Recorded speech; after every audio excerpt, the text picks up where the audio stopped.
Yay! Awesome. What do you hope that young women can take away from Supergirl? I think that she's every bit as kick-ass as any guy who's out there. I mean, I think that, like, you know, I mean, there's doing all of these shows has been like a dream come true. I mean, like, my Twitter picture is actually me at age 7 with a cape tied around my neck, a yellow cape, because I went everywhere I wanted to be Robin. But you know, but I think all of these shows, they really speak to everybody and speak to young people about like what you can do. And you know, Candace Patton and I have been like, we were both in like tears because this there was a tweet from a mother who an African American woman who said that, you know, my daughter thank you for your show because my daughter watches it, and my 6-year-old daughter said, Mommy, look at Iris, she's pretty like me.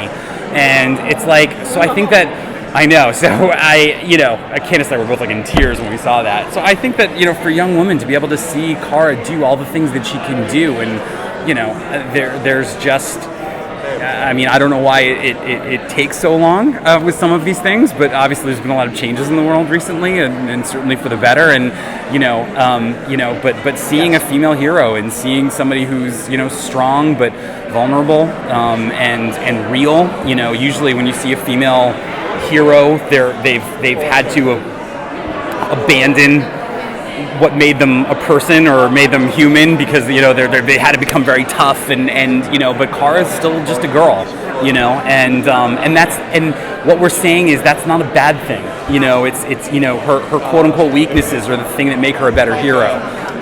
So for us, those are all the important things. How far ahead do you kind of cast your mind and plan on a show like this? Is there the potential for, say, Wynn to become Toyman, Hank Henshaw to become Cyborg Superman? Do you think about these things?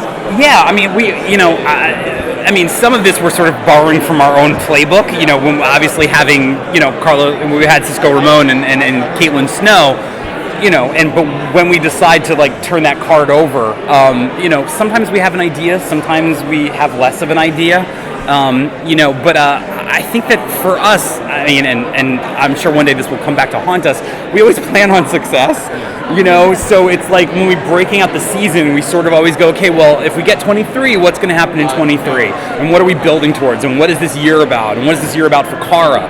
And where do we want to get to with all of these characters? And then go, okay, great, well, if I want to get this character from A to Z, what am I going to need to do along the way? So, you know, we always plan that stuff out, and sometimes the plan changes radically. But, you know, for us, as long as there is a plan, then we always know how to move forward. So, yeah, there's things just like any of our shows. If you watch them, like if you watch the Flash pilot, like there's the Reverse Flash, there was Grodd. You know, I mean, you know, a lot of that, if you watch the Flash pilot, a lot of what happens in the finale is paying off what you saw in the pilot. And there's some things obviously along the way that were, you know, like Wells that the Reverse Flash stole Wells' body was something we thought of in the middle of the year, you know, but we always knew that in the finale you'd see what you saw in the premiere through time travel. We'd always planned that, so we were able to write to it. And there's things in the Supergirl pilot that you don't realize now will matter in the same way.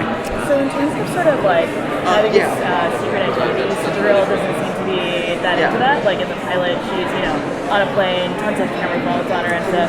Has that been like relatively freeing for you to sort of put that not away, but like sort of on the back burner? Well, I think that moment she wasn't thinking because her sister's life was in danger, and you know, we are still playing with that trope of people don't recognize her, and you know, and there's actually you know, in one of the upcoming episodes we're writing now, Jimmy sort of gives an interesting take on, you know, he sort of says to Kara, like, you know, like, why do you think people don't recognize your cousin? And she's like, reading glasses and a good slouch.